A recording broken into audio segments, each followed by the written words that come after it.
The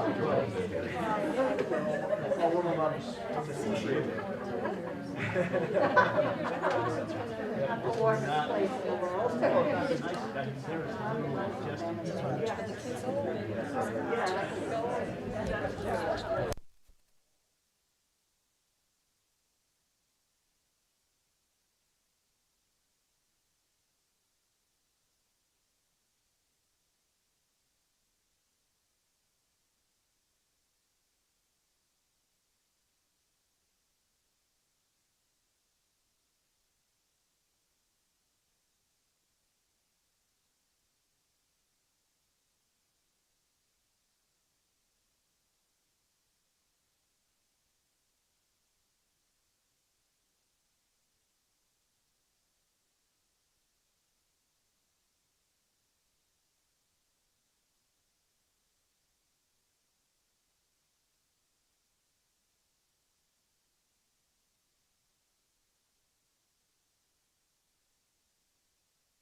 All right.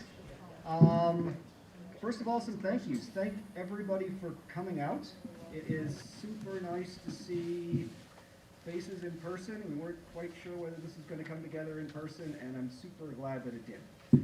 Even though I can only see half faces, that's better than nothing. And I also like to, I guess, personally thank everybody for, masking up tonight and making sure everybody's comfortable, and everybody who wanted to come in person could. That's very generous of you, and thank you. I'd also like to acknowledge Westborough TV, who is going to be broadcasting this to anybody who did not feel comfortable coming in person. And we'd like to engage everybody, so I'll speak to those in TV land and say that we'll, throughout both the Peter Christoph's talk and the business meeting, have a text number available for you to send us questions, comments, or emojis, and try to make sure everybody has a chance to contribute. So with that, we are very happy to welcome Peter Christoph. He is a wildlife advocate, naturalist, award-winning wildlife photographer, and chairman, I can take mine off, of the Massachusetts Cameron Naturalists. Given this experience, Peter is equally adept at speaking to bird enthusiasts, conservation groups, photographers, all of which we have in attendance. And I think all of the residents of town know that a good portion of our town is wetland, to put it nicely, or swamp, to put it less nicely, and so we are particularly interested in hearing about birds of the swamp. So, thank you. Thanks.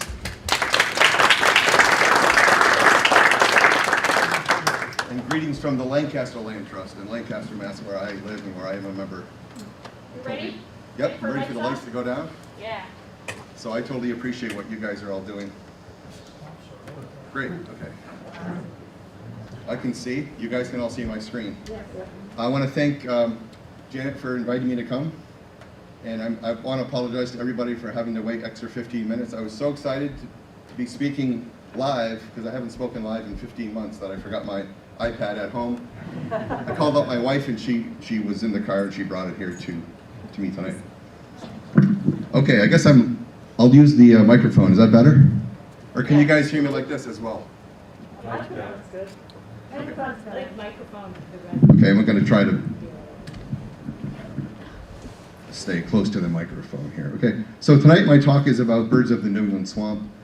Why do I like to go to swamps? Because that's where more than half of the birds that I photograph are in a swamp, believe it or not. You get a lot of cavity dwellers and secondary cavity dwellers. The woodpeckers make all the holes, and then you got birds like chickadees, bluebirds, nuthatches, and all those other birds that will then nest inside of those holes afterwards.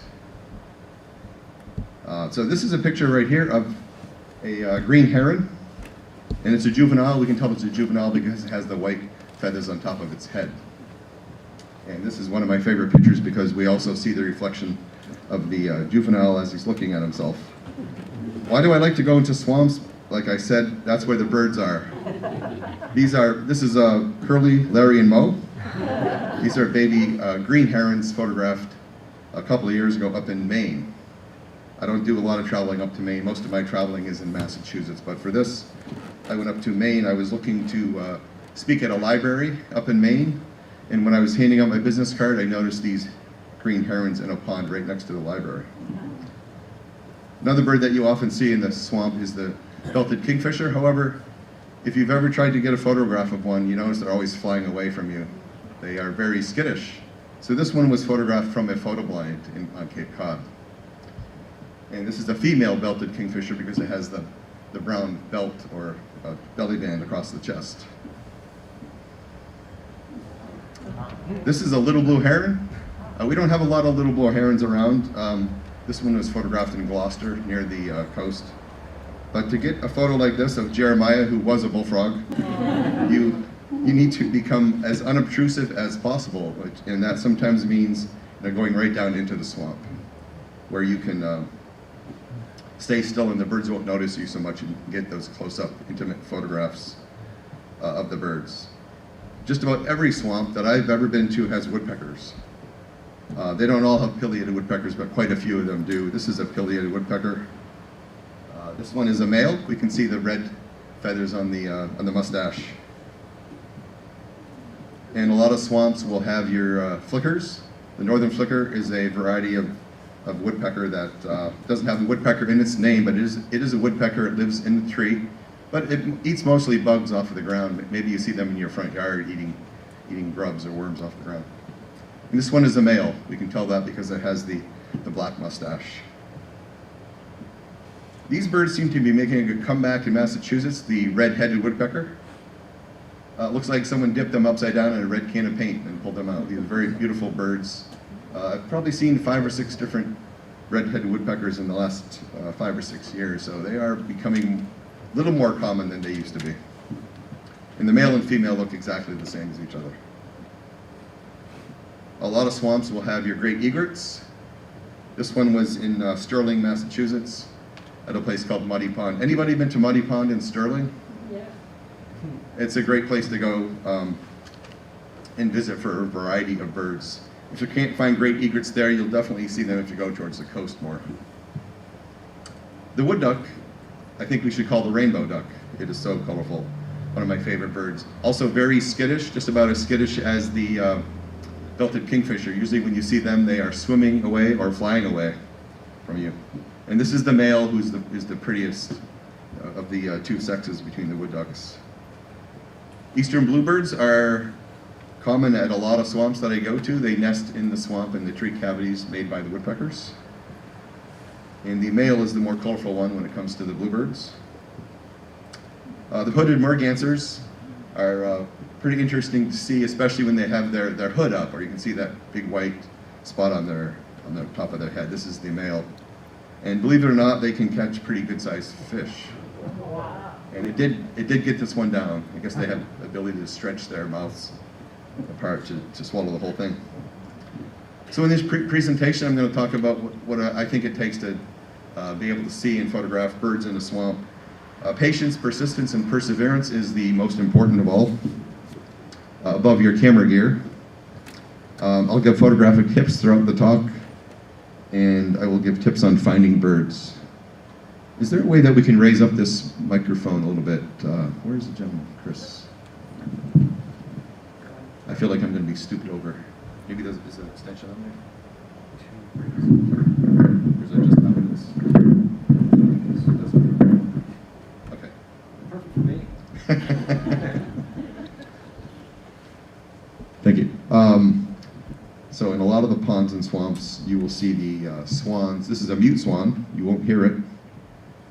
They are an invasive species. A lot of people don't like the swans because they'll chase other birds away. But I think swans are very beautiful, especially about a month ago is the time when they have their babies, and the babies ride around on the mama's back, and they're really cute birds.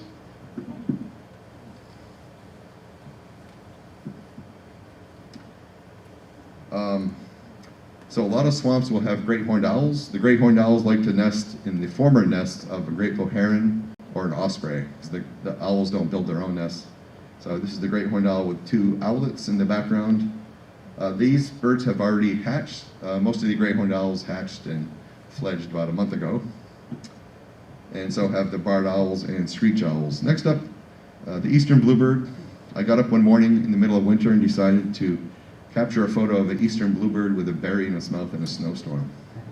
Because it's just that easy, right?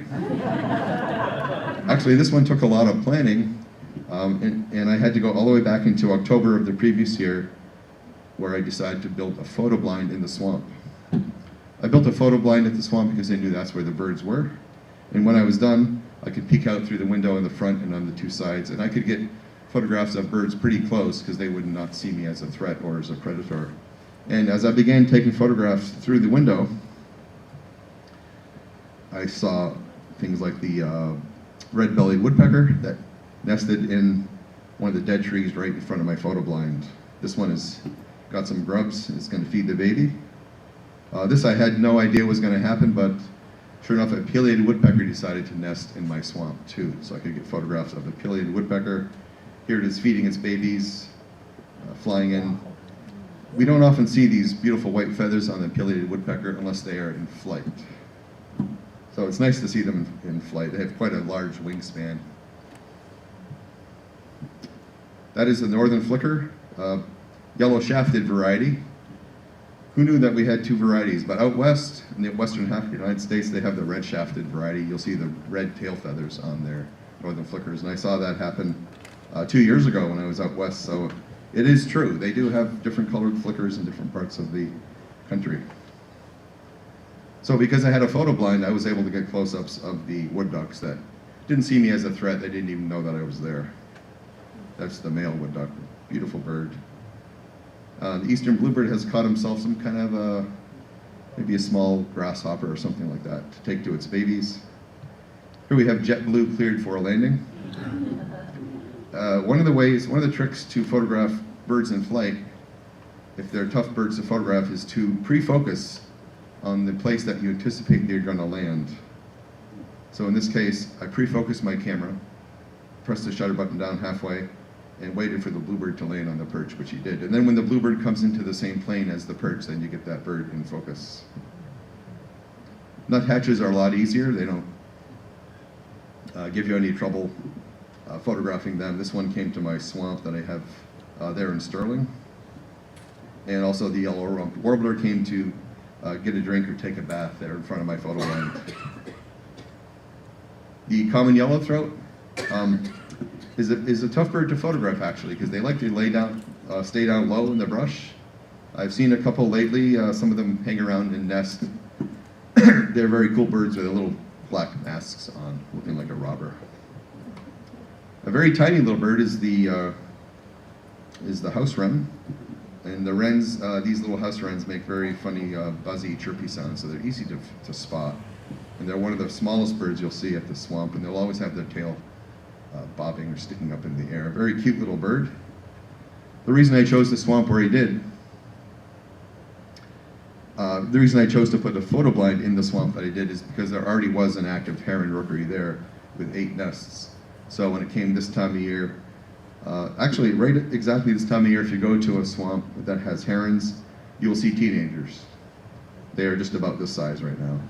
They'll be fledging probably in a couple of weeks. Maybe they're a little older than these, but they usually have about 2 or 3 babies, the grateful heron.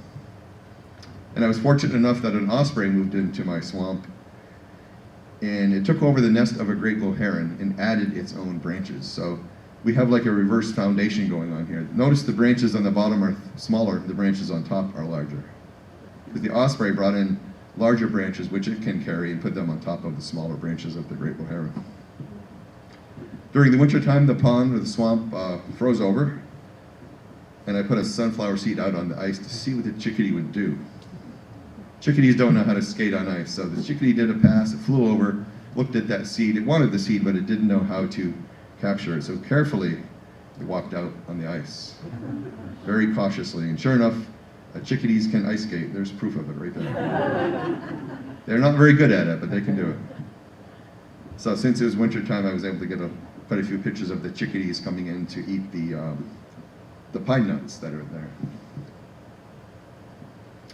Everybody loves cardinals. I do too. Very red birds. The male is almost entirely red except for around the face, but the female I think is a little prettier because she has a couple of different colors. She has a variety of colors there. So I like the female cardinal better. Here is the male calling the runner safe at first. And there's the wood duck calling the runner safe at first. Everybody seems to be into doing the same thing. This is a swan. Conducting the orchestra, maybe. A lot of times we think of cedar waxwings as being nomadic birds, especially during the winter time when they fly around from tree to tree, like cranberry trees, and eat the fruit. But during the summertime, they eat bugs.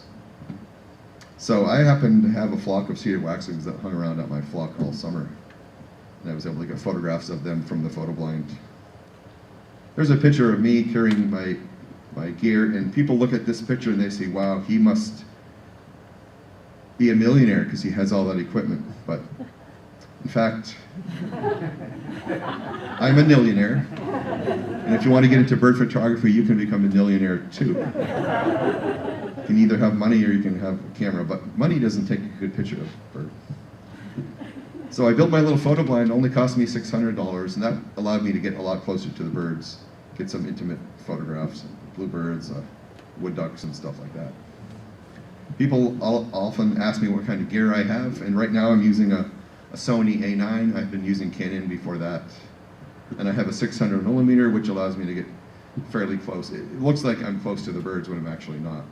And then I have a teleconverter, which multiplies the picture by 140% to make it feel like I'm even closer.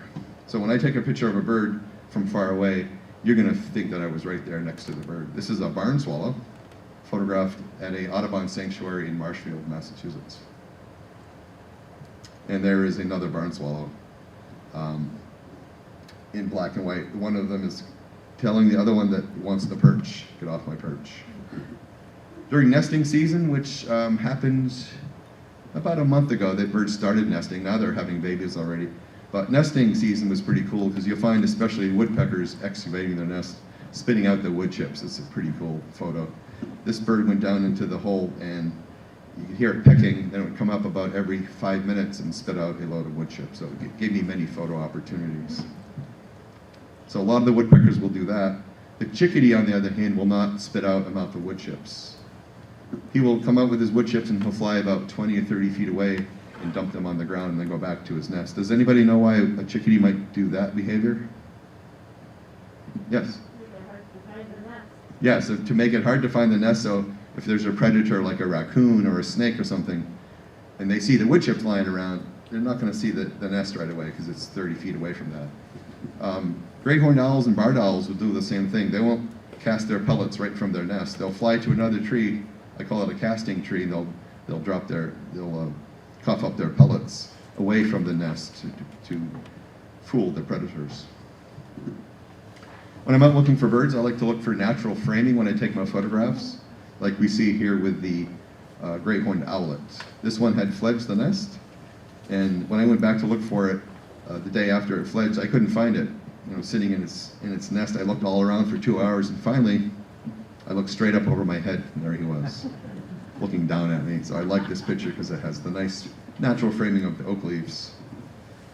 So when I take people in my workshops, I like to stress how important it is to think about the background. The background is as important as the subject. Here we have a Cooper's hawk, sort of a distracting background. I shot this on my camera at f10.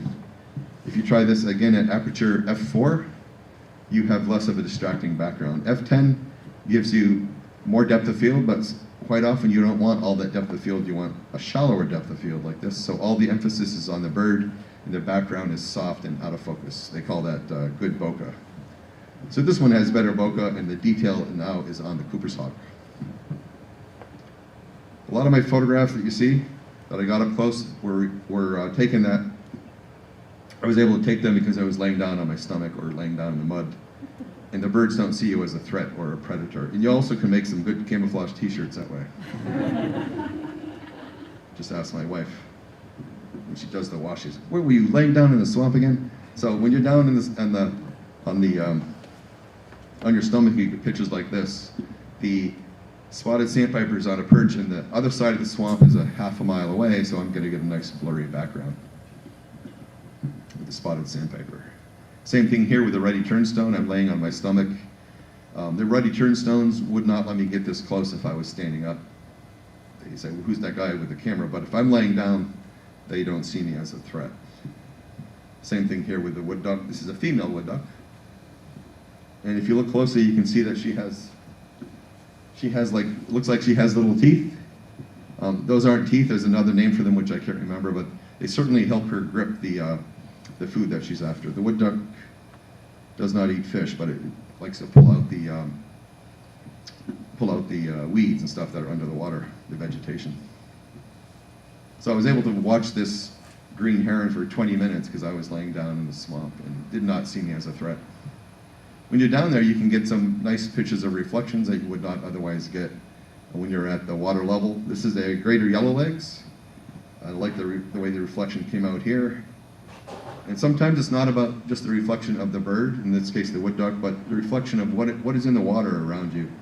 So in this particular case, I was at Jamaica Plain, Jamaica Pond in Leverett, or Leverett Pond, one of those. That's where the wood ducks are in the wintertime because a lot of the places freeze up and these ponds stay open so you can photograph the wood ducks. And this was a reflection of the background of the trees. The trees were still, had a little, the sun was hitting the trees and making them golden. So I like that picture because of the reflection. This is a black-crowned night heron. And this black-crowned night heron had a lot of, had the forest right behind it. So to eliminate that forest and make it kind of blurry, you want to use a larger aperture, like a f4. A smaller number is a larger aperture, and that'll make the background go softer and put more emphasis on the bird, the black-crowned night heron. Same thing in this picture here. I shot it at f4. We have a whole bunch of black-crowned night herons and yellow-crowned night herons together in Newburyport. Juveniles and adults mixed together. To get a faster shutter speed, to freeze the motion, you want to use a lower f-stop. I was photographing this little blue heron at f4. It doesn't look like a little blue heron, does it? But juvenile little blue heron is all white for the first year. Then they become blue the second year. So when the little blue heron took off, I was able to freeze the motion because I was shooting at f4, a lot more light in and a faster shutter speed. If you've gone out looking for birds, you probably already know the best way to find a bird is to listen for their call. This is a marsh wren found at Great Meadows in Concord. I knew it was down in the cattails. I could hear it calling. So I got my camera ready for it to come up and land on a little piece of a cattail. I knew that would only be up there for about 1 or 2 seconds because they do not stay up for very long before they go down into the grass. So I got my camera ready. I raised my camera up already, so when it came up, I was ready. Got a picture of it singing. It's good to get pictures of birds that are active, you know, singing, hunting, flying, or one of those things. And the marsh wren will always oblige you. It loves to sing.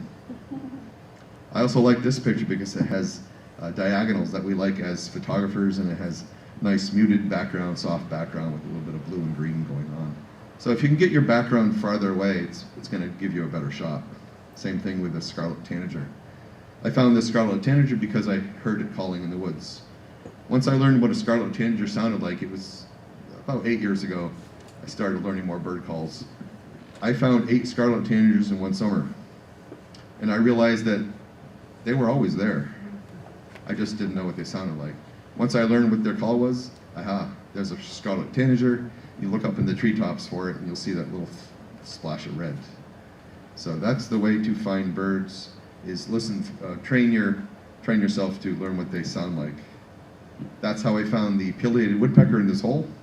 He was calling, he was hungry, he was calling for his mother to bring him food, and they have a very distinctive and loud call, and that is a good way that you can find a pileated woodpecker nest. Listen for them calling. In fact, right now is June 14. There's still a few pileated woodpecker active nests out there. If you go into a swamp, you might find one. Probably some of you already have. That's how I found this great horned owl.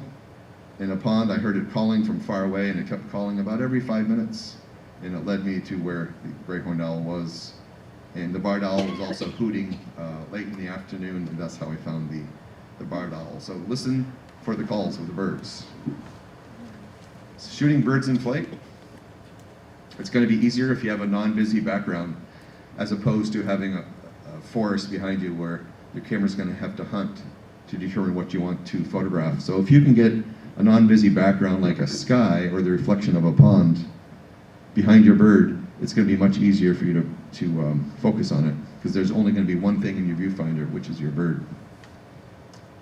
That's a killdeer. This one is a grateful heron coming in for a landing.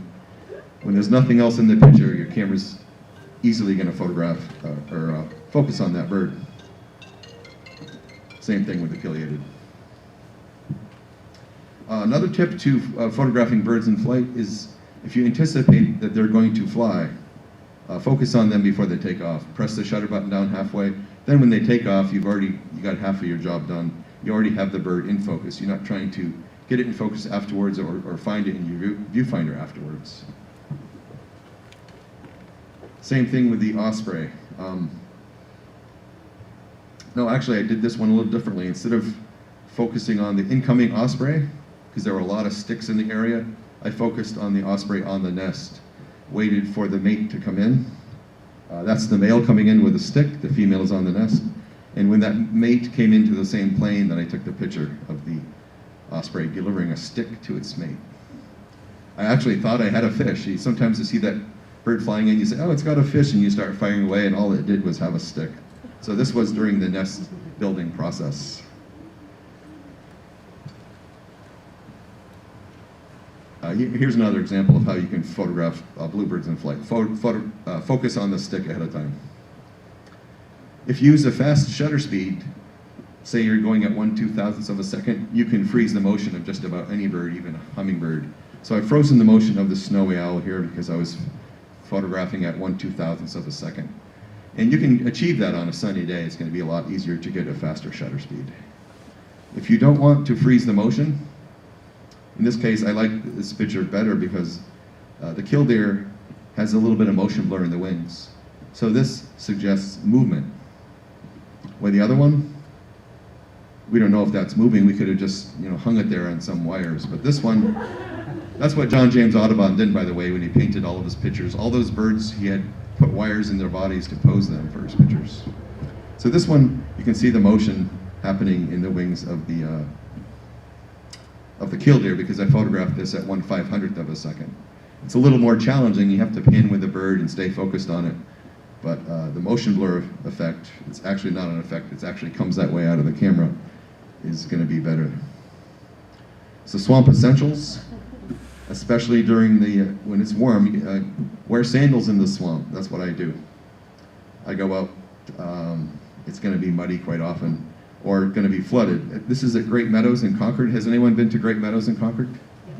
Yep. There's like a causeway that goes across there. This is the causeway. Even the causeway was flooded. So in order to get across the causeway, I had to have some boots. So it's good to carry a pair of muck boots with you.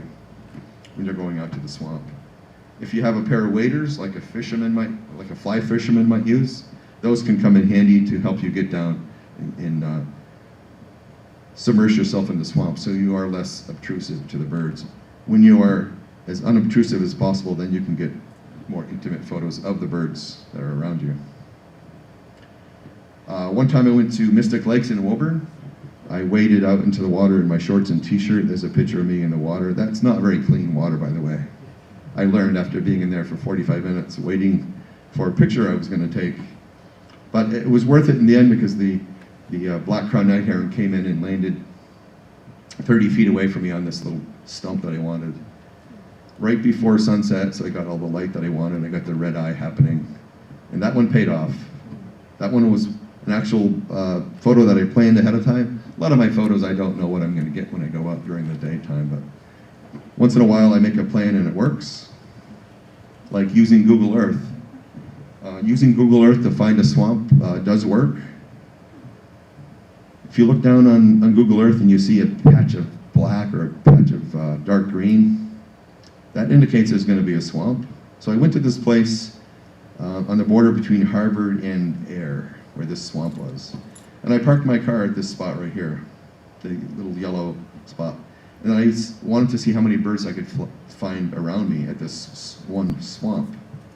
And I started seeing all kinds of birds that you would imagine would be at a swamp. Within a 100-foot radius was the eastern bluebird. The pileated woodpecker started yelling, saying, "I'm over here, take my picture." 2 of them. The adult came in and fed them. They fledged that day, actually. This was the last photos I got of them. One fledged and then the other one fledged.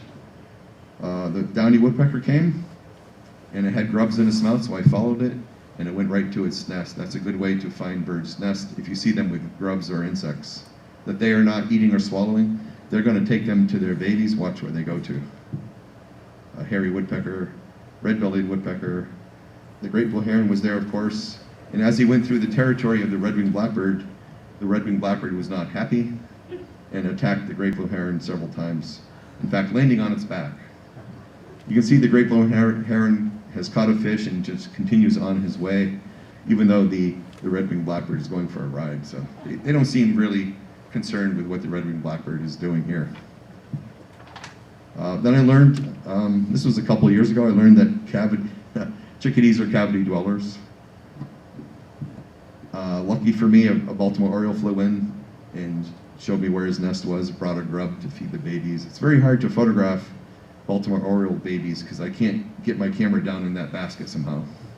So I don't have any pictures, and I probably never will have pictures of Baltimore Oriole babies on the nest because they're tucked in there. Green heron flew by. Lots of birds at this one spot. That's the, what is that, a starling? We'll go with starling on that one. A lot of people don't like starlings, but kind of a pretty bird when the sun hits it just right. Taking in some vegetation to tidy up the nest.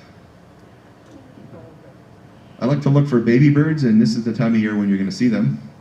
I've already seen lots of baby owls. You're going to see the baby killdeers, the baby piping plovers are hatching along the coast. And the Canada geese, most of the Canada geese around these parts have already grown up and they're not cute and yellow anymore. You have to photograph them in their first week because they get gray and they're not so cute anymore. This is a mallard duck at Horn Pond in Woburn. A nice place to go. This guy was so little that he could float right on top of a lily pad. Who can guess what kind of bird this is here? Anybody want to raise their hand and guess what bird this is? It's hard to tell what a baby bird looks like because they all look the same. We know it's a baby bird because it has white tuft on top of its head. But the key to this is looking at the habitat. What kind of bird do you see often on a cattail in a swamp? Red-winged blackbird. So that's a red-winged blackbird baby. And I didn't know what it was either when I photographed it until about a minute later, here come the parents. And I said, "Oh, you are a red-winged blackbird baby." And the parents were flying around it, trying to teach it how to fly. I think it had hopped up there. It hadn't taken its first flight yet. So it's pretty neat to see all the baby birds as they start their life in the swamp. This baby bird is a green heron going out for its first hunt. I'm laying on my stomach at the edge of the swamp, and the green heron is going to look for its first meal. I like this picture because look how he's admiring his reflection. He's probably not, but I am anyway. And as he's going out for his first hunt, he started by catching this stick. And he caught this stick, and he caught it over and over again for 45 minutes. He caught the stick, and he dropped it in the water. And I was watching him, waiting for that moment when we'd catch his first big fish. And he did. All because he did that practice session. The next picture is a little blue heron juvenile, and what the little blue herons like to do is they love to catch tadpoles and frogs. And there's a spot in Gloucester that I like to go where there's a swamp that is filled with thousands of frogs and tadpoles, and these guys just have a heyday there. They're not very good, they don't seem to be very good at short distance flights. They do a lot of hopping around in the lily pads. Fun to watch. So these are a couple of siblings, young northern flickers. You can see their yellow tail feathers as they're chasing each other around the swamp. This one was photographed in Sterling, Mass, and it's a northern flicker just about to fledge. One thing I learned about northern flickers, or other woodpeckers in general, when they put their feet out outside the hole, that's a sign that they're about to fledge. Because most of the time when you see them, they're inside, they're begging to be fed, they're hanging on to the inside. But when they put their feet on the outside, they're probably going to fledge that day. This one fledged 5 seconds afterwards. Pushed himself off, launched himself, and he never went back, as woodpeckers do not return to their nest after they fledge. Here we have the hungry babies of the pileated woodpecker, calling for, that's the female. The female doesn't have a red mustache. This one's the female also. And those babies are very vocal most of the time, especially as they get older and ready to fledge. You can hear them a lot more. You can tell I love pileated woodpeckers. This was right next to a library as well, the Sargent Memorial Library in Westborough. At this time of year, there are a lot of yellow-bellied sapsuckers around. I have 3 yellow-bellied sapsucker nests right now. I haven't seen the babies poking their heads out. This one was taken a couple of years ago. This is the male yellow-bellied sapsucker, going to feed the baby. This one was photographed on the Tully River up in Royalston. I was kayaking down the river and I heard the call of the yellow-bellied sapsucker, so I landed, found out where the spot was. I came back the next day and walked a mile down the path with my camera to get this photo. But the yellow-bellied sapsuckers are really, really cool birds. I think there's going to be a couple more pictures of them later on. Yeah, so I mentioned earlier, you're going to find great horned owls a lot of times nesting in a swamp in the nest of osprey or great blue herons. This one looks very happy to see me. This was a day after he fledged. Looking so cute. They're so soft and fuzzy looking when they're babies. So I like to photograph birds in flight, and I recommend people practice on gulls. Gulls are everywhere. They're big, they're easy to photograph, they fly pretty slowly. Once you get good at photographing gulls, then you can go out and photograph the other birds. So I like to tell people to practice on gulls. The first thing I ever practiced on when a friend of mine got me hooked on birds was an airplane. He took me into a field with a 600mm giant lens and he said, see if you can photograph that airplane. And you think it's easy, but it's not, because just finding the airplane in the viewfinder when you got a big lens like that can be difficult. So if birds are not in flight, like this merganser, he's just a merganser. She's a merganser, just swimming along, showing her big teeth. They're not really teeth, but something that helps them grip the fish that they catch. But when a merganser is in flight, you can see it's a prettier picture. You get to see more of the feathers. We didn't know it had the white feathers until we saw it in flight. That's the merganser in New Salem, Massachusetts. I like to photograph ospreys in flight. They're big, they fly slow. They're not like those tree swallows. If you ever want to do something that's really frustrating, try to photograph a tree swallow in flight. Anybody ever try it? It's it's something that I've only achieved once in my life, is actually capturing a tree swallow in flight, because they're very erratic as they go around trying to catch the mosquitoes. Ospreys are not. Ospreys go in pretty much a straight line, so does a great blue heron. So I like to photograph those birds, birds that fly slow and birds that are large. Then when you see something like an eagle that you've been after, you've already nailed down your technique, and they'll be easier to photograph. This was an eagle that flew over Muddy Pond in Sterling. When you are photographing birds in flight, this one is a red-tailed hawk. You want to pan with a bird. Pan directly with the bird. It's not like if a hunter is panning its prey. It wants to lead the bird a little bit, be a little bit ahead of it. You want to be right on the bird and stay with it. And this is a bird that can reach speeds of up to 120 miles an hour when it dives for its prey. So in 7 seconds, this bird had hit the ground, so I didn't get a lot of captures of it. In fact, when I went through my pictures, I only had one picture, this one, where I had the whole bird in the frame. The rest of them were a piece of a tail or a piece of a head. So fire away when you get the pictures, when you want to get pictures of birds in flight. Take as many pictures as you can. Hopefully you'll get one. This is a gray horned owl in flight that I was panning with. Gray horned owls, you have to pay attention to. You're not going to hear them flying by you. They don't make any sound when they fly, so you have to use your eyes to capture one of these in flight. Peregrine falcon, you might hear. They do. They are vocal. This one has captured a pigeon. It's flying away with a pigeon. Pigeons, I guess, are pretty slow. They make good eating for peregrine falcons. These birds are not slow. These are a couple of kingfishers. I guess they're siblings. And they were chasing each other around a swamp in New Hampshire at Benson's Animal Farm. I don't know what it's called now. Anybody remember Benson's Animal Farm from when we were kids? A couple of people here are as old as me, I hope. So Benson's Animal Farm is no longer an animal farm, although they still have the gorilla cage there. Now it's like a recreation area and a place for looking for birds. There's 2 photo blinds there now. And that's where I photographed the kingfishers chasing each other around. There's a kingfisher in flight. And if you are a bird, if you're a fish that gets caught by a kingfisher, don't put up a fight, because it's not going to end well. The kingfisher has caught himself a little fish, and he's just going to beat it to death until it finally stops fighting. Doesn't look like there's much left of that fish, does it? So that's something you'll often see, is the kingfisher beating up on the fish afterwards. My only picture of an osprey diving for a catch. Why is that true? Because once the osprey dives, it goes at a very high rate of speed.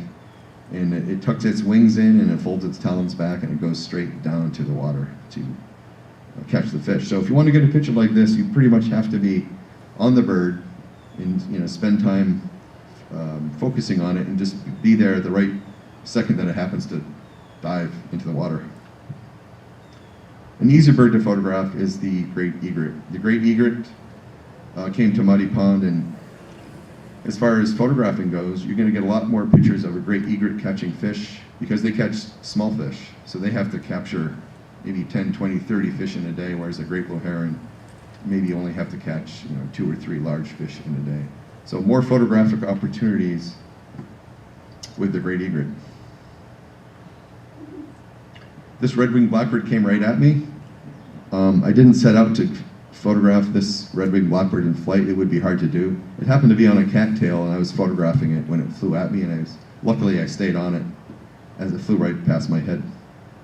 Another accidental bird in flight is this one here.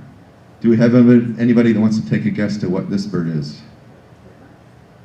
It looks almost like a tufted titmouse. It is. Good call. A very tiny bird, the blue-gray gnatcatcher. This one was sitting on a branch and happened to take flight, and I just stayed going with it. I don't think I'll ever get another one of those in flight. The cedar waxwing in flight. We know this is a cedar waxwing with the yellow tail feathers and the black mask. A couple of ring-necked ducks. Sometimes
down, but in August, I'm pretty sure this was in August, the pond, one of the ponds at Muddy Pond starts to dry up and become like a puddle, and as it gets smaller and smaller, the fish are concentrated in that puddle. So it's very easy pickings for the green herons to capture the fish. And very easy to get a photograph if you want to. Go to Muddy Pond in August. If you want to lay down on your stomach, it's going to be easier for you. The green herons aren't going to see you as a threat. And you're going to get those pictures that you like. Greater yellowlegs at Muddy Pond, killdeer there. And osprey. Osprey are one of my favorite birds to photograph in a swamp. I have about 5 nests all close to me where the ospreys are nesting. This one is bringing in a half-eaten fish, and that's usually what you're going to see when the osprey returns back to the nest with a fish. It's already eaten half of it. It leaves the other half with its mate to feed the babies with. If it didn't bite the head off already and it dropped the fish on the nest, the fish might flop out of the nest. So it's good to kill that fish ahead of time and bring in just half a fish. Here is that's the male on top, watching over the nest. This was photographed in Sterling. I think this was Valentine's Day because the mate is bringing a whole fish for the female there. And this was Christmas time because, again, a whole fish is being brought in. And if you were to go to Route 2 in Westborough, I don't think that's too far away. Maybe some of you have seen the heron rookery on the side of the road in Route 2. There's also an osprey nest there. And I think, is Nancy right here? Nancy was on a workshop with me there where we went to photograph the osprey. And we actually went out in a little rowboat that was abandoned and sitting there in the swamp. And we went around this little island and we found a green heron who was very friendly and photogenic there. So you never know what's going to happen on a workshop with Peter Christoph. Right, Nancy? Was it fun? It was awesome. Tell them how fun it was. It was so fun. Okay. No, It was so fun. We came across this boat and Peter grabbed this huge stick and just like dug into the mud and he went around the corner. Fish couldn't even see the green heron. And he was like, yeah, it's there. So we hopped in and I got pictures of the green heron. It was awesome. You never know what's going to happen when you're out there in the swamp. Pileated woodpeckers. One of the places that you can often find them is in the swamp because there's so many dead trees and they love to nest in dead trees. They'll even nest in live trees. They can, like this one here. I don't know how they do it, drilling those holes. Okay, here we have a red-bellied woodpecker. I found the red-bellied woodpecker because I heard the call. Flicker, they have a very distinctive call too. Sometimes if you can't remember the difference between, let's say, a flicker and a pileated woodpecker, a flicker can go on and on and on, sometimes for up to a minute. If you hear a woodpecker that just doesn't stop, it's probably going to be a northern flicker. Here is a downy woodpecker feeding its baby. Downy woodpecker excavating the nest. When it spit the wood chips back out, it was a windy day and they flew right back into his face. Yellow-bellied sapsucker. This is the male because it has the red feathers on the chin. Yellow-bellied sapsuckers are interesting birds. Quite often, many of you have probably seen the sap hole, what I call the sap tree. And this is a sap tree. They drill all these holes to make the sap flow. It attracts bugs and bees and ants that they can then feed to their babies. I couldn't believe it when I saw the hummingbird show up and I said, this is pretty rare thing to see. 2 weeks later, I found another yellow-bellied sapsucker nest and I found the sap tree, which is usually going to be within 400 feet of the nest. And there was another hummingbird. And so now every time I find a sapsucker nest and I find the sap tree, I look for the hummingbirds. And this year I've already seen, I have 3 nests like I mentioned earlier, and I found 2 of the sap trees and the hummingbirds are there. The hummingbirds don't show up randomly, they only show up right after the sapsucker has gone and drilled the holes because they like that fresh running sap. 2 days ago I was at one of my nests and the hummingbird showed up, well the sapsucker was there and the sapsucker chased off the hummingbird and said, this is my sap, you can't have any. So sometimes they get along, sometimes they don't. What kind of tree are they eating the sap from? Good question, what kind of tree are they eating the sap from? This one appears to be a black cherry tree, and a lot of the other ones that I've found also appear to be black cherry trees. probably have a very sweet tasting sap. Here we have a red-headed woodpecker, photographed in Western Mass. This is another one photographed in New Hampshire, red-headed woodpecker, and this one was in Ayer, Massachusetts. Red-headed woodpeckers are one of my favorites. I guess they're kind of rare, but they also are just cool looking. They're really bright red head. It's pretty unusual to see wood ducks in a tree. The first time I saw the wood ducks in a tree, I thought that was strange, but in fact they do nest in the tree. They nest in a hole left over by a pileated woodpecker most often. I've actually seen the mergansers will do the same thing, and I've actually seen a merganser fly into a pileated woodpecker hole that had pileated woodpecker babies in it. So everybody got a surprise there, and the merganser flew right back out again when it flew in after it saw the pileated woodpecker baby staring at it. The Virginia rail is a bird that's very secretive and very hard to find and photograph. They hang out on the ground, not in trees. So you're going to only see a few of them if you're in a swamp, and not for very long. If they cross the trail in front of you, they're probably going to disappear in about 5 or 10 seconds, like this one did at Bolton Flats in Lancaster. So finding your own swamp, like I mentioned earlier, use Google Earth. This one I found in Harvard, and when I showed up for the very first time, it was the babies had already hatched. So if you look at this picture, you can see all the heron nests in the background. Each one of them had 2 or 3 babies. So if there was 40 nests, there was at least 80 birds there. And when they are teenagers, they're panting like dogs because it's hot up there. So when I approached the swamp, I could hear the birds long before I got to see them. And now there's about 25 nests in this swamp in Harvard. Active right now with lots of herons, woodpeckers, bluebirds.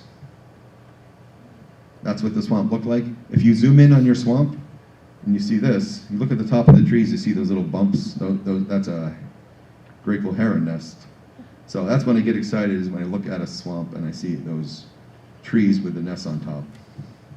I have a friend of mine named Chris Root. I hate Chris Root because he has his own swamp in his backyard.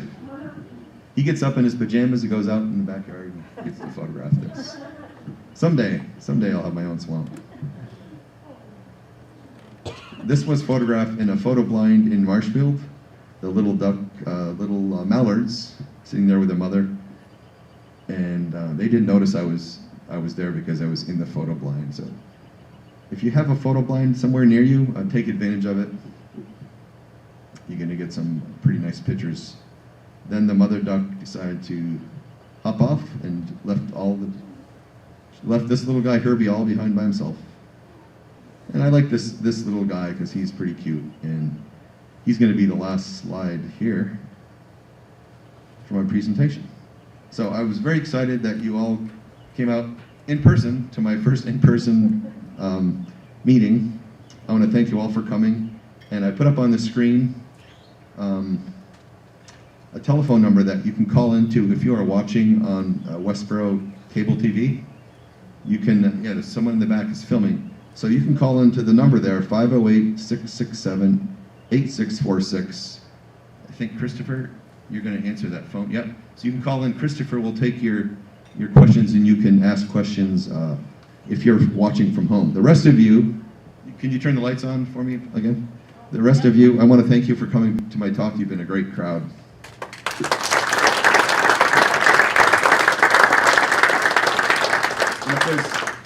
If there's any questions about the birds, about the photography, go ahead and ask. Yes.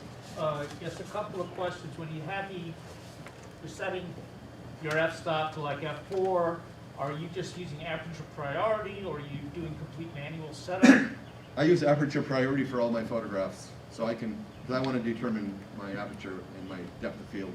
Okay. And then my camera determines the shutter speed for me. All right, so when you're taking pictures of birds in motion, are you using the camera's autofocus at that point? Yes. Okay. The only time I manually focus, very rarely, is if there's a bird in a bush surrounded by twigs and I just can't lock onto him, and he's in a tiny little spot, then I go to manual focus. But not very often. Okay, thank you.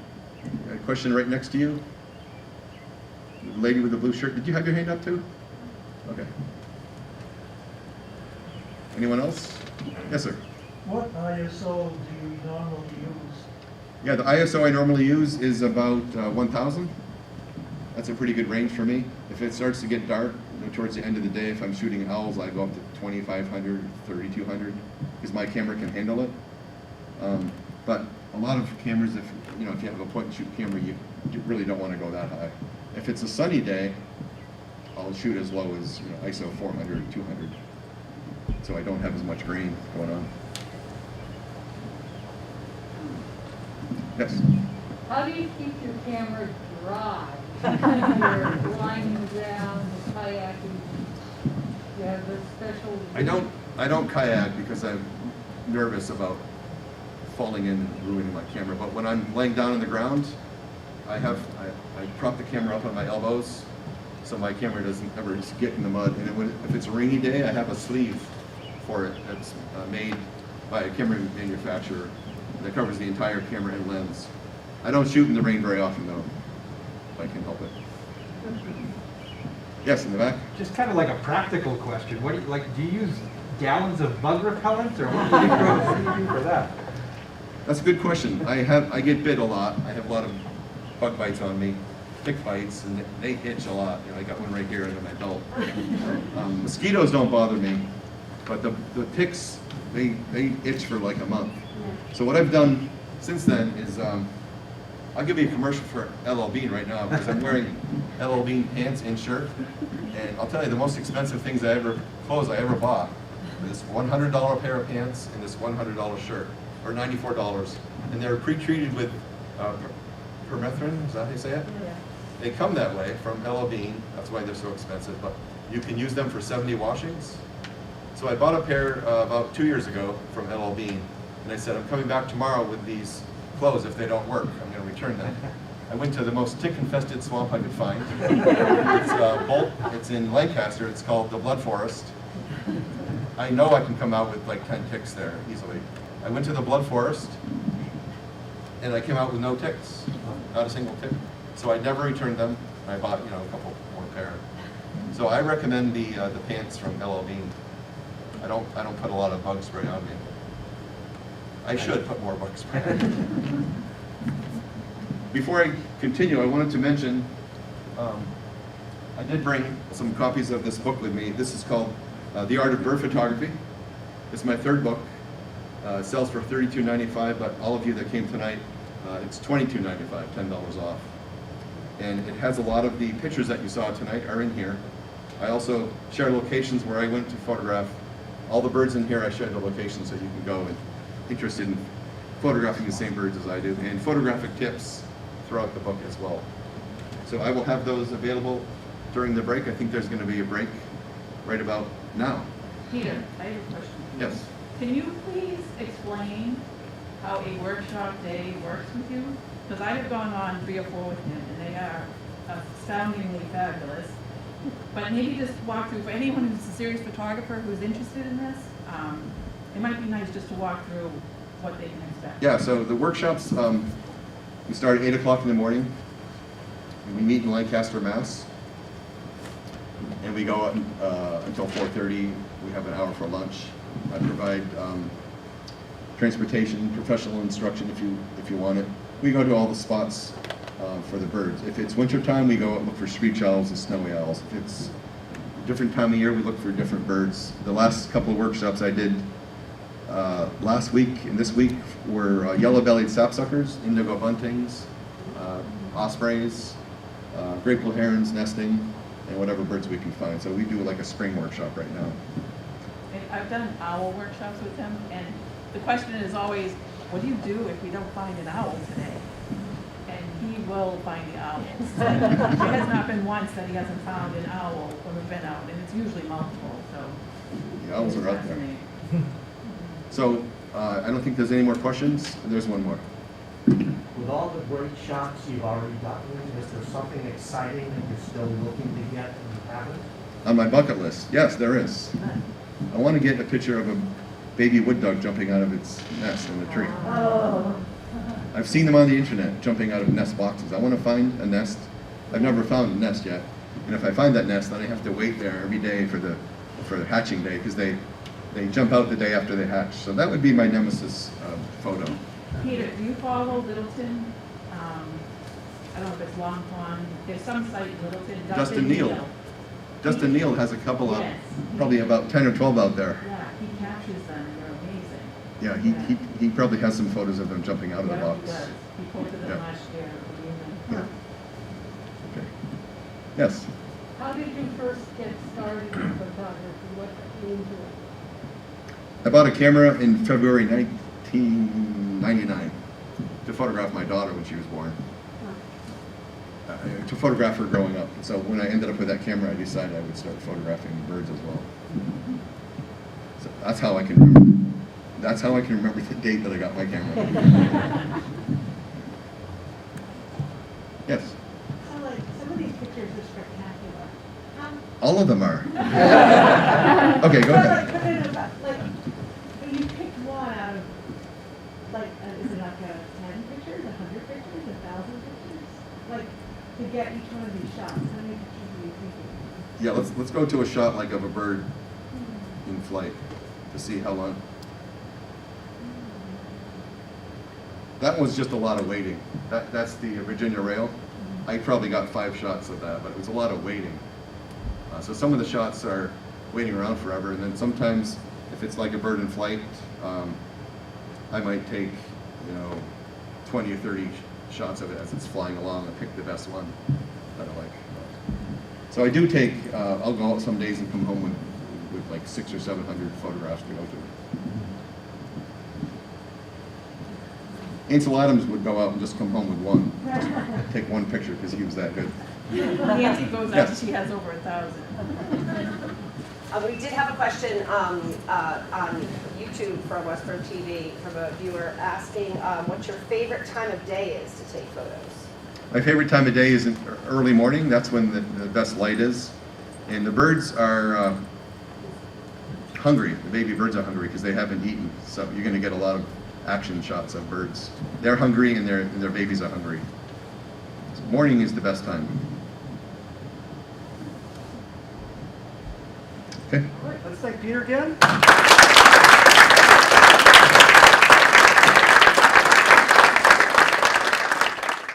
We'll take a 10-minute break, so get some air, come through the books, ask Peter any questions you have left.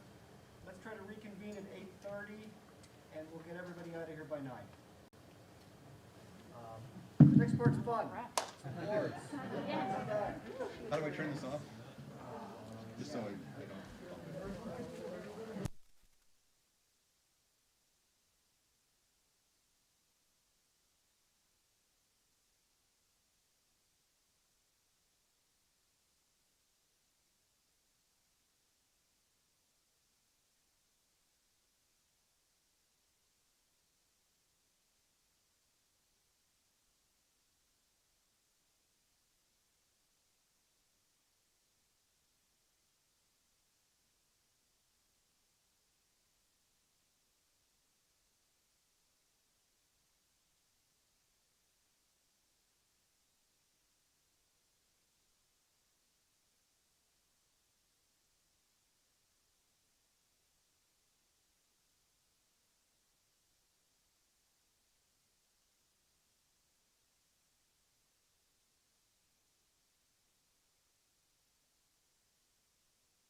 called all the shots.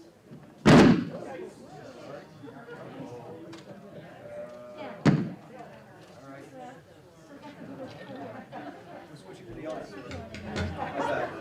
All right, great. Okay, thanks everybody for coming back. Here we go on to the business portion of the meeting. And the first item on the agenda is called Highlights of the Year, which may seem a little weird that there are highlights from last year, because obviously it was a weird year. But I think one of the things we discovered over the past year is that there were weird little silver linings. And one of these silver linings, I think, turns out to be what this group accomplished. Because as I look at what all of the committees did through the year, surprisingly enough, everybody had a really tremendous year. So, so this turns out to be my opportunity to convey how much work everyone's been doing and how productive we've been. So I'll go through committee by committee, and I think you'll see everyone top to bottom just had a great year. So we'll start with land preservation.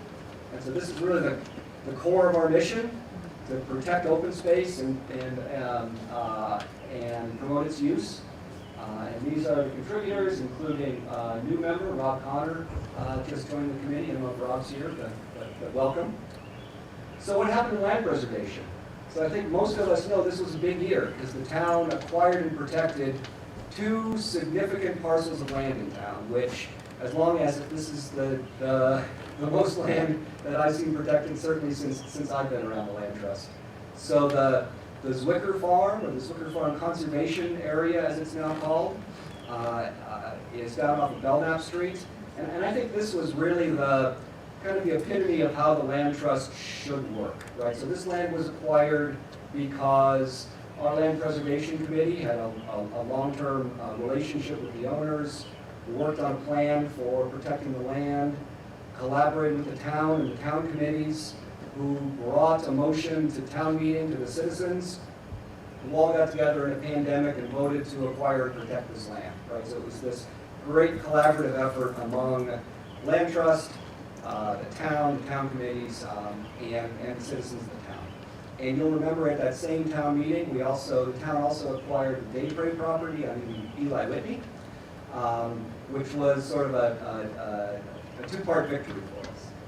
The other sort of notable progress that our land preservation committee has made has been around the Orchard Swamp area. So this is just south of the Haskell ball fields. There's a large wetland that really has a complicated ownership structure.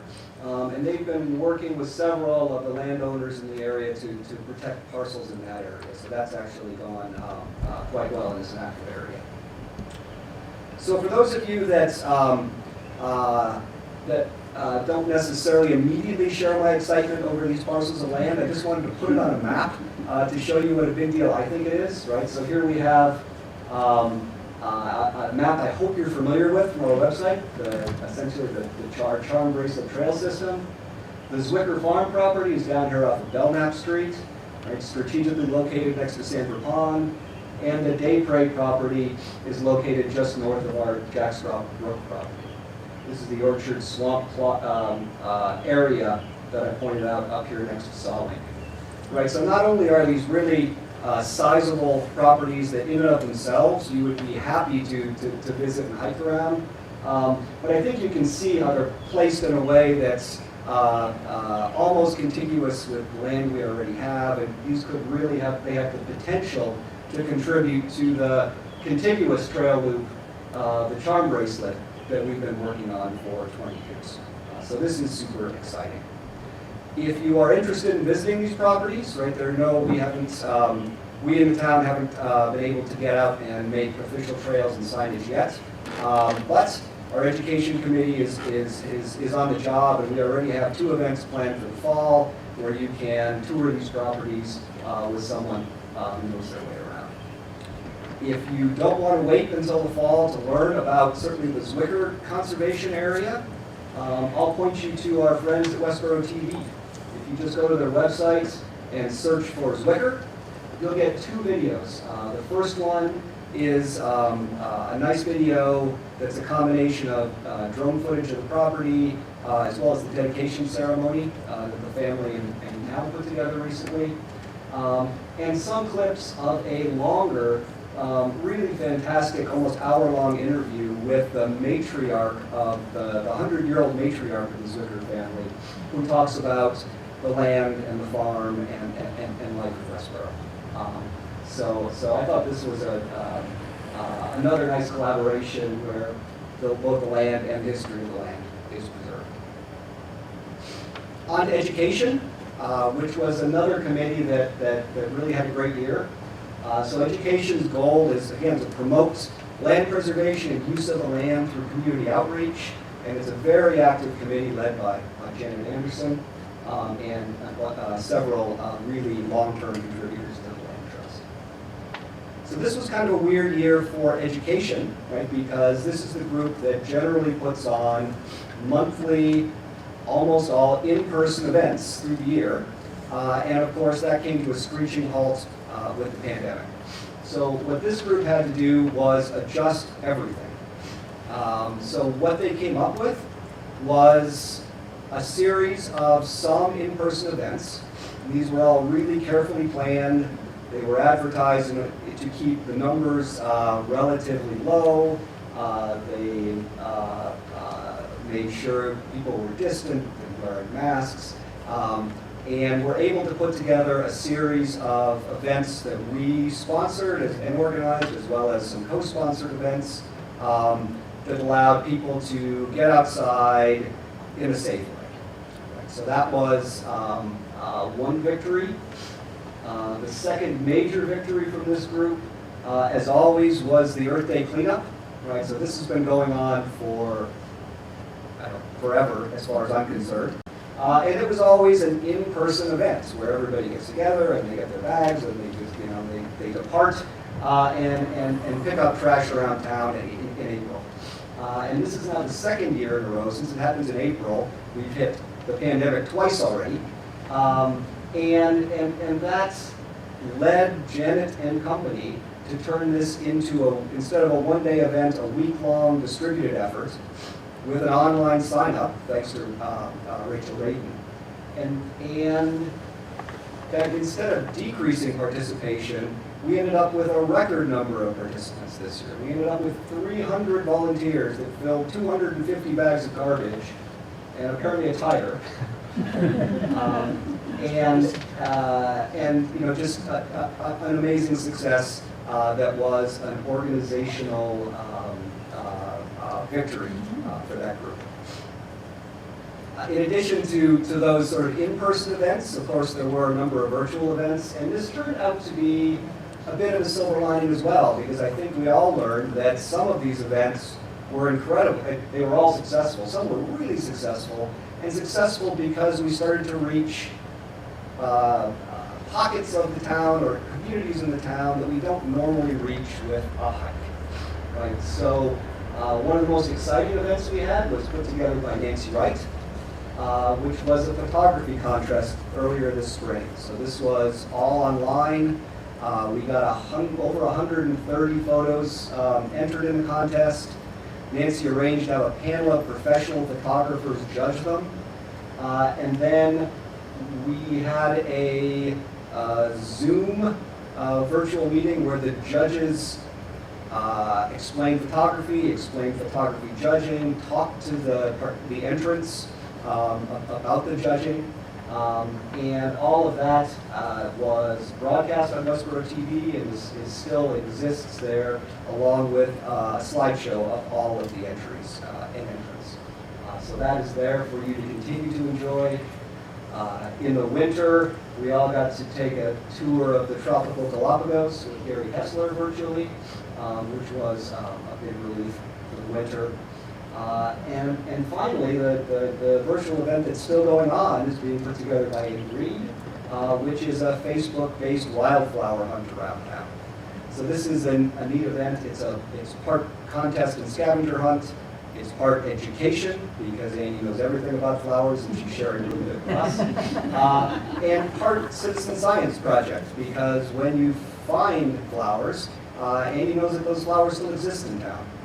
And so it's a multi-purpose event that's spanning the whole flower season. So you can catch up with old posts on Facebook if you're behind, and it's ongoing throughout the year. The Stewardship Committee has also had a big year, right? So this is, as every year, a big, active, robust committee chaired by Keith Martin presently. As they do every year, this group has already gotten out and surveyed all 61 trail segments on the 60-plus miles of trails that we maintain in town, and has marked the work that needs to be done for the year. The work gets done by the committee, by other volunteers, and by a great collaboration, long-term collaboration with the Scouts, both Eagle Scout projects and Girl Scout Golden War projects. So this year that involved invasive plant removal and a number of bridging projects like this one by Malcolm Strachan, his Eagle project, which was a number of bridges through the bogs on the Tree Farm Trail. And these are continuing apace as always. But the big project that Stewardship has undertaken is the improvement of our Gilmore Pond loop.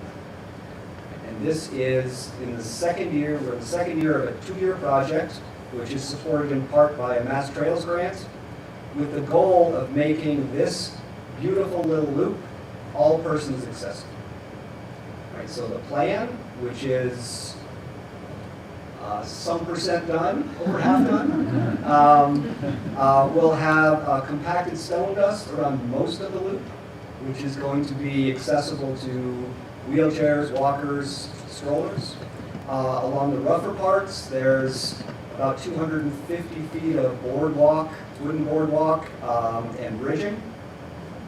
And again, with the goal of opening up some of our open space to communities that don't normally get out and use it. Right? So where are we? Right? So Keith has calculated we're about 600 volunteer hours into this project. You can see what some of the board walking and bridging projects have looked like. That obviously involves more people than the stewardship committee that I showed on the earlier slide, right? And in fact, 300 of those hours were donated by the students and staff of the Assabet Valley Regional Technical High School, who built in-house all of these pressure-treated boardwalk frames, which essentially made the project possible.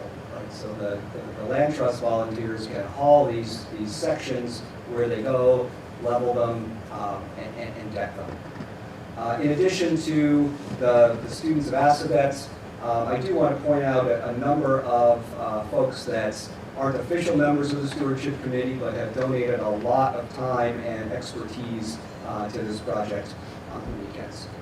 And I'll just send a shout out. We're planning on having this done, working on this through the summer and having a grand opening in the fall. But there is still plenty of work to do. And as you can see, it's a whole lot of fun. Right? And you get out there and you're really making progress. Yes? Don't forget their kids and yours. Oh. Yes, and we drag our kids as well, who have a great time. So if you want to get involved, there is still plenty of time and plenty of work.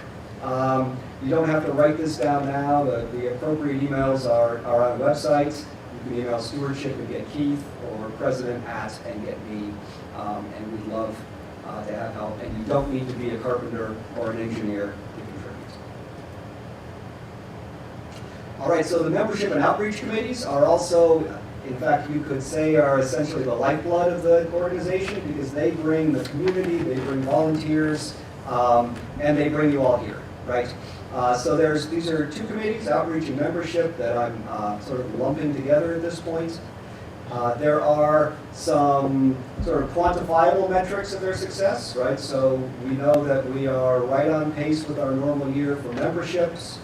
We're right on pace for the number of contributions that we've made for this year.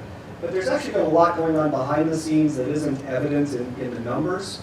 And so this group, and in particular, Katie O'Neill and Warren Anderson have really contributed to modernizing all of our outreach platforms, right? So instituting a new email platform, so now we actually get data and we know that there are 650 people in town that get our emails and open them and read them.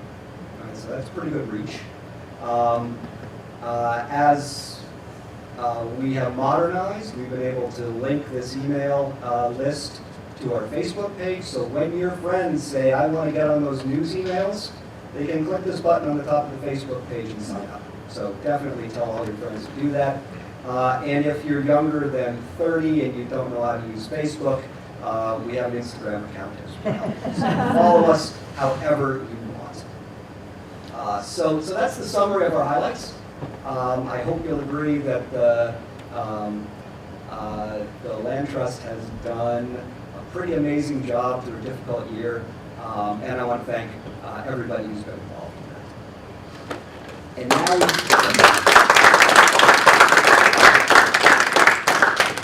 And now we'll move on to probably the best part of the meeting, which is the awards.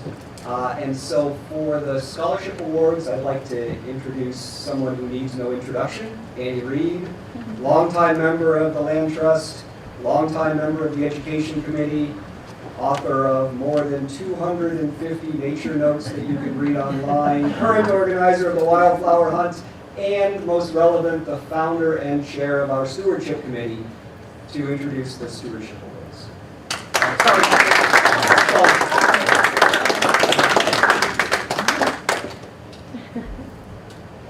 guess I can barely see over this.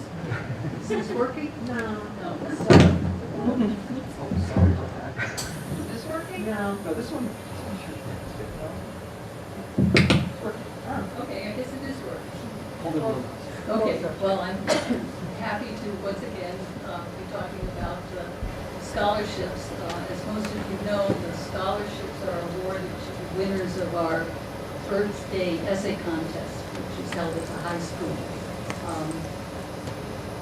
And also to people in Westborough who go to a different high school but live in Westborough and get entrance from non-WHS schools. Anyway, we had a great group of essays this year. The committee reads the essays blind. Students just put their birthday on, and so we don't know who wrote what when we make decisions. We get a lot of interesting information from the essays as a group. One little bit of information was that this year 40% of the students wrote about or mentioned in some way the Bowling Conservation Area, which is Westborough's town's first formal conservation area. Probably has to do with people living nearby, but it's an area that lots of students enjoy. Other areas that were mentioned was Lake Chauncey, Mill Pond, Libby Weil, Upper Jack Straw Brook, though not mentioned by that name, and the Cedar Swamp, and the Charmed Bracelet Trails, of course.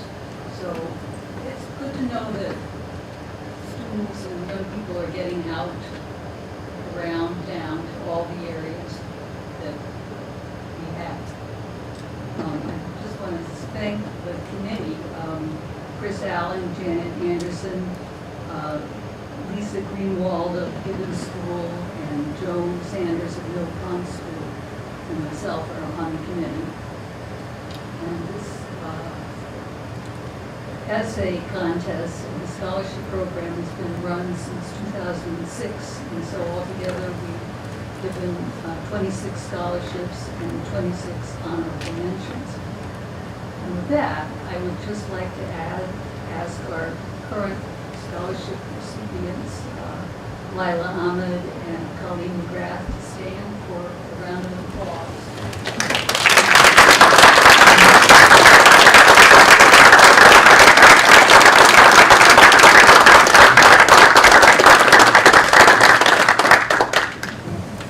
And I just would mention that there were also 2 honorable notable mentions, Michael O'Keefe and Infanta Anthony, who also wrote romances.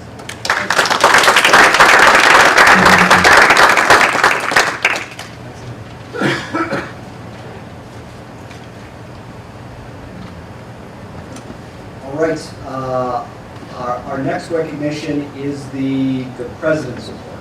And this goes to, every year, a member of the organization that has done something or a group of somethings that can be categorized as a really outstanding contribution to the organization. And this year, that's going to Janet Anderson.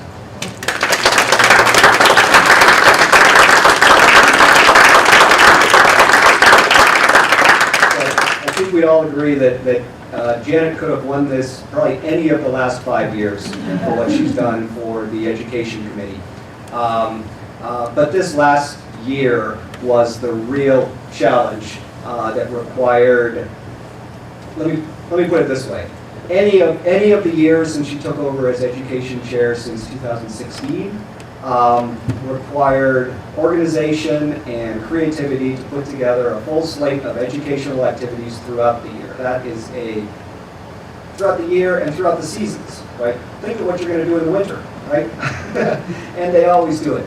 But this year it took an extra level of work and creativity and flexibility and really rose to the occasion for when the town needed those events the most. Right? When we couldn't gather inside, we had to go outside. And Janet and the Education Committee gave the community some safe ways to get out, see people in a safe way, and enjoy the outdoors. So thanks, Janet. Do you want to come on up?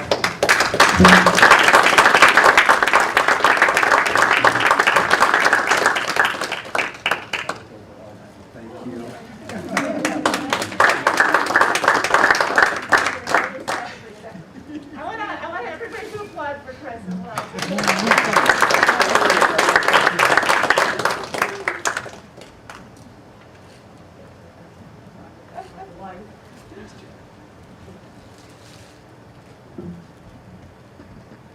All right, so next we have the Jack and Ellie Pepper Award, which goes to a non-WCLT individual, associate individual, who again made an outstanding contribution to the mission of our organization. And this year that goes to a whole group of individuals. So Wayne Colson, who's here with us, who is a carpentry instructor at Assabet Valley Technical High School, and all of the students who built 250 feet of pressure-treated boardwalk frames that really made the Gilmore Pond project.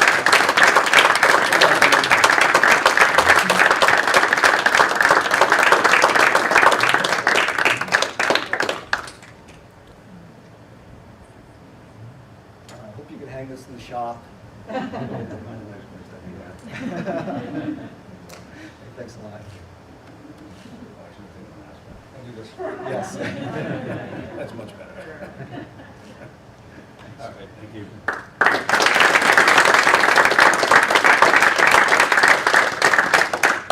And we have a bonus award this year, and it is almost certainly going to be the only year. This is not going to be an annual event. The only year for the Bet Matic Award. So this is going to Keith Martin this year, who is our stewardship chair and the driving force behind the Gilmore Pond project.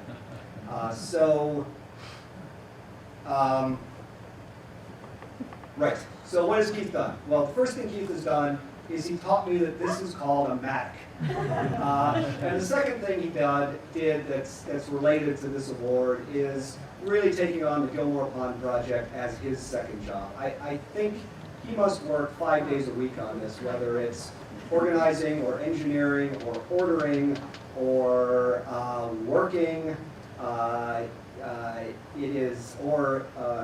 filing for reimbursements from the state, I mean, you name it. So he has organized a ragtag group into to something that can actually build. And we know the project isn't done, but this is an intermediary award to recognize your contributions. And maybe it can be a reminder, as I learned as I bent this, that it is better to build around the obstacles than to try and get through.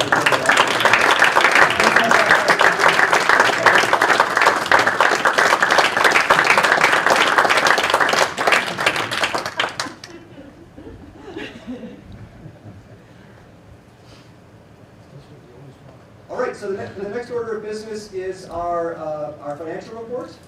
And for that, I'll ask Vinny Cervello, our treasurer, to come up and tell you that we're not broke.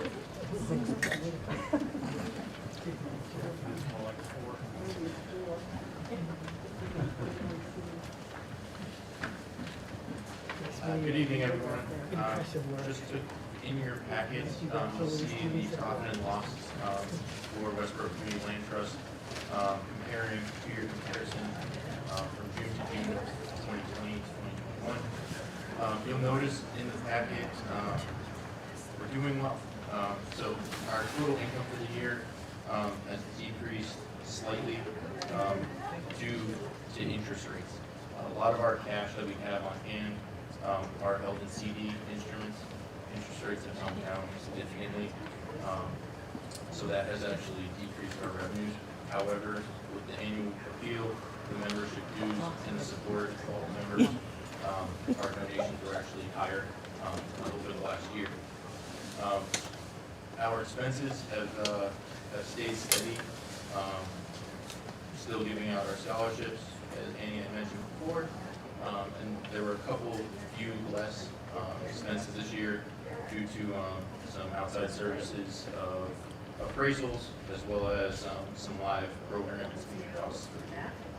So that has led us to a decrease. So there's a $7,700 variance between the two, but we are profitable, which is great. The one thing that you'll note that's not represented here due to the reimbursements from the Gilmore project. There was about $70,000 to spend on the Gilmore project. However, we did receive tech grant money, so that has been reimbursed. And that is our profit and loss. As far as the financial position of the Community Land Trust, we are doing well. There have not been any new land acquisitions for WCLT. However, as Chris had mentioned before, the two properties that we've been dealing with are ownership of the town. Our cash position is strong, and yeah, we're on to another year.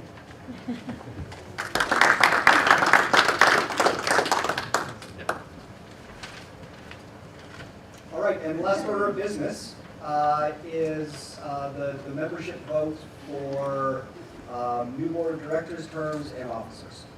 So this year we have one, and we do this as a slate. So the slate to vote on tonight is a 3-year term for Vinny Cervello to be on the board. So Vinny joined our board halfway through last year and took over as treasurer. And so we would, so we're voting to appoint Vinny to the board for 3 years. Every year we also appoint our officers, and they're listed here.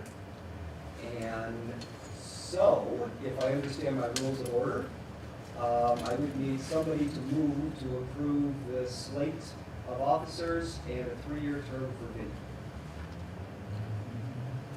And a second? All in favor? Aye. Any opposed? And with that, You want to do the minutes oh, from right. last year's minutes? Thank you. That was on the agenda as well. And the second vote we have to take is to approve the 2020 minutes of our annual meeting. Those are also in your packet. And I'll move to accept the minutes from last year's meeting. Second. all in favor? Aye. All opposed? You guys are good. Or want to get home. So I'll end by thanking you, by thanking all of our partners in town, and we made it by 9. Wait, adjourn as well. So moved. Second. Thank you.